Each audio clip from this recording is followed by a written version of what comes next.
بخاری مسلم دونوں میں حدیث ہے، اسامہ ابن زید سے ایک بندہ قتل ہو گیا۔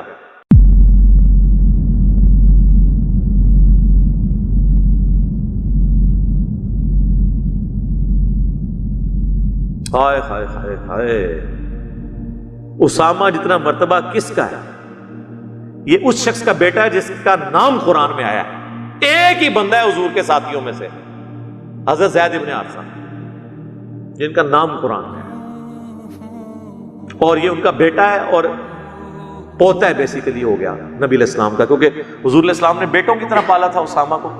بخاری کے الفاظ ہیں، نبی علیہ السلام اپنی گود میں ایک طرف حسن ابن علی کو بٹھاتے تھے، دوسری طرف اسامہ بن زید، اتنی محبت۔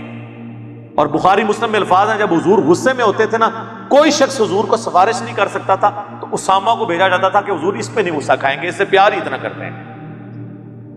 لیکن سر نبی کا پیار اس وقت تک ہے جب تک اللہ کی حدیں نہ ٹوٹیں، یہ ذہن میں رکھیے گا۔ حد ٹوٹ رہی ہے، ایک فاطمہ نامی عورت کے چوری کا مقدمہ آیا تو صحابہ نے اونچے خاندان کے ہونے کی وجہ سے نا اس کی سفارش بھجوا دی، حضرت اسامہ کو بھیجا کہ تو حضور سے جا کے کہہ کہ یہ بڑے اونچے خاندان کی فاطمہ نامی عورت ہے، اس کی چوری والا معاملہ معاف کر دیں۔ تو نبی کوئی شریعت ساز تو نہیں ہوتا، وہ تو شریعت کو ایگزیکیوٹ کرنے والا ہوتا ہے، شریعت کا مالک تو اللہ ہے۔ اب کوئی اس میں پڑھ جائے یار یہ صحابہ کرام اس طرح کا الٹا مشورہ کس طرح دے سکتے تھے؟ وہ بھائی انسان تھے، فرشتے نہیں تھے، پیغمبر نہیں تھے وہ۔ نبی علیہ السلام نے نماز کے بعد ممبر لگایا، بخاری مسلم دونوں میں الفاظ ہیں، آپ نے فرمایا تم سے اگلی قومیں اسی لیے برباد ہوئیں، ان کے اشرافیہ کے لیے اور قوانین ہوتے تھے اور عام لوگوں کے لیے اور۔ اللہ کی قسم اگر میری بیٹی فاطمہ بھی چوری کرتی میں اس کے بھی ہاتھ کٹوا دیتا۔ یہ ہے اسامہ ابن زید جو سفارش لے کے وہاں بھی گئے، جنگ میں بندہ مر گیا ایک، لیکن بعد میں گلٹ فیل کیا کہ مجھ سے مس ہینڈل ہوا ہے۔ کافی دن بعد حضور سے کہا یا رسول اللہ، ایک جھڑپ کے دوران ایک کافر جب میری تلوار کے نیچے آیا، یہ حدیث بخاری میں بھی ہے مسلم میں بھی، عین اس موقع پہ جب میں اسے مارنے لگا اس نے کلمہ پڑھ دیا، میں نے پھر بھی اسے قتل کر دیا، تو کیا میں نے یہ صحیح کیا یا غلط؟ آپ فرمایا اسامہ جب اس نے کلمہ پڑھ لیا تھا تو نے اسے کیوں قتل کیا؟ ہائے ہائے ہائے، آپ ذرا امیجن کریں کہ اللہ کے نبی کسی کو پوچھ رہے ہو تو نے یہ کیوں کیا؟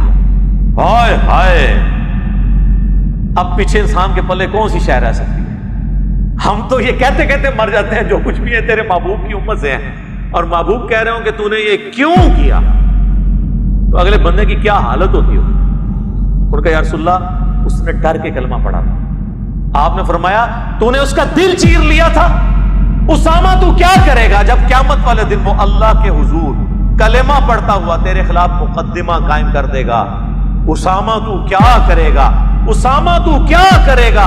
اسامہ تو کیا کرے گا؟ حضور یہ بات ریپیٹ کرتے رہے یہاں تک کہ حضرت اسامہ کہتے ہیں میری اس وقت خواہش ہوئی کاش آج سے پہلے میں کافر ہوتا، آج کلمہ پڑھ کے مسلمان ہوتا، کم از کم میرے نامہ اعمال سے یہ گناہ تو دھل جاتا۔ اچھا حضور تو ظاہری کلمے کا اتنا احترام کر رہے ہیں اور اس موقع پہ کر رہے ہیں جہاں پہ بینیفٹ آف ڈاؤٹ دیا بھی نہیں جا سکتا تھا، تو مولوی تو کہہ رہے ہیں آپ کو ہم ٹانگ دیں گے، قتل کر دیں گے آپ بے شک کلمے پڑھیں، وہ کہتے ہیں نہیں اندرونی پڑھا۔